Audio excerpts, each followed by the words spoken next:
સેવા થાય, અનેક ક્ષેત્રો ચાલુ હોય, કોઈ પણ સમયે સાધુ સંત મહાત્મા અહીંયા આવે, આ સાનિધ્યમાં આ ભૂમિ પર આશીર્વાદ મેળવીને આશીર્વાદ લઈને જાય. પણ એનાથી વિશેષ કાર્ય જે છે પૂજ્ય જગદીશપુરીજી બાપુ સાહેબ સમગ્ર વિસ્તારને, તમામ સમાજને સાથે લઈને ચાલવું કઠિન બાબત છે સાહેબ આ સમયમાં.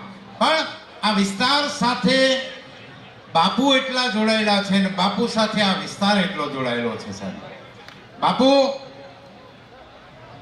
ની જે જીવન શૈલી છે, એમનું જીવન વૃત્તાંત છે આ વિસ્તાર માટે. માન ભારતીજી મહારાજ સિદ્ધપુર મઠ તથા સમસ્ત સિદ્ધપુર ભાઈઓ પધાર્યા છે, તેમનું ખૂબ ખૂબ અભિનંદન, સ્વાગત કરીએ છીએ થરી મઠ વતી.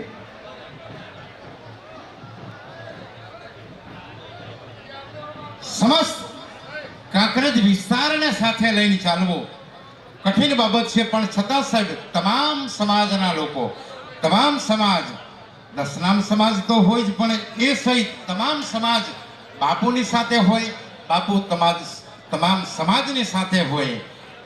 એ આ ભૂમિની તાકાત છે. અને પૂજ્ય જગદીશપુરી બાપુની જે તપસ્વી તાકાત છે, પૂજ્ય બાપુના જીવન શૈલી છે, એની તાકાત છે કે છ મળે અમૃત અવરના હાથનું પીવું નથી. છ મળે અમૃત મળે તો બીજાના હાથનું પીવું નથી, પણ હાથથી તમારા સોમલ મળે તો ચાલશે. આ વિસ્તારને બાપુનો સંદેશ છે કે બીજાના હાથનું અમૃત મળે તોય પીવું નથી, પણ હાથથી તમારા સોમલ મતલબ વિષ, કે હાથથી તમારા સોમલ મળે તો ચાલશે. અને થાય બારે મેઘ ખાંગા કે હોય વૈશાખી અગન, વૈશાખની ગમે તેવી અગન હોય, બારે મેઘ ખાંગા થાય બારે મેઘ ખાંગા કે હોય વૈશાખી અગન. અને સંગ તમારો હોય તો મોસમ ગમે તે ચાલશે. સંગ તમારો હોય, આ પબ્લિકનો, આ વિસ્તારનો, આ માનવ મેરામણનો સંગ હોય તો મોસમ ગમે તે ચાલશે. એવા ભાવ સાથે સાહેબ 25 વર્ષ પૂરા થતા હોય અને 25મા વર્ષે રજત જયંતિ મહોત્સવ ઉજવાય. કોઈ પણ શુભ કાર્ય સત્કર્મને 25 વર્ષ થાય એટલે રજત જયંતિ મહોત્સવ ઉજવાય. અને એવો રજત જયંતિ મહોત્સવ ઉજવાય, પછી સુવર્ણ જયંતિ ઉજવાય, અમૃત મહોત્સવ ઉજવાય. આવો આ 25 વર્ષ પૂજ્ય બાપુ ગુરુવર્ય શ્રી હરિપુરીજી ગુરુ મહારાજની સમાધિને 25 વર્ષ પૂરા થાય છે.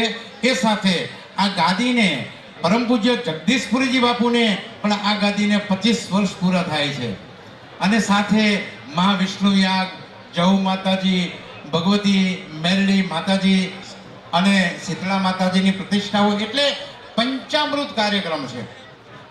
એવા કાર્યક્રમ અને આ તમામ સમાજ સાથે છે એની પ્રતીતિ છે. આટલો મોટો પ્રસંગ કરવાનો હોય અને આટલા મોટા પ્રસંગમાં કોઈ એક વ્યક્તિથી થાય નહીં સાહેબ. આપ બધા સાથે છો ને, એ તો પત્રિકા જોઈએ એટલે ખબર પડે કે કાંકરેજ વિસ્તાર, સમગ્ર બનાસકાંઠા વિસ્તારના કેટલા સમાજ, કેટલા લોકો સાથે છે. એ આ માહોલ કઈ બતાવે છે. એટલે આવા માહોલમાં આટલા બધા સાધુ સંતોના દર્શન કરવાનો મોકો, લાવો એક સાથે મળે, ખરેખર આપણા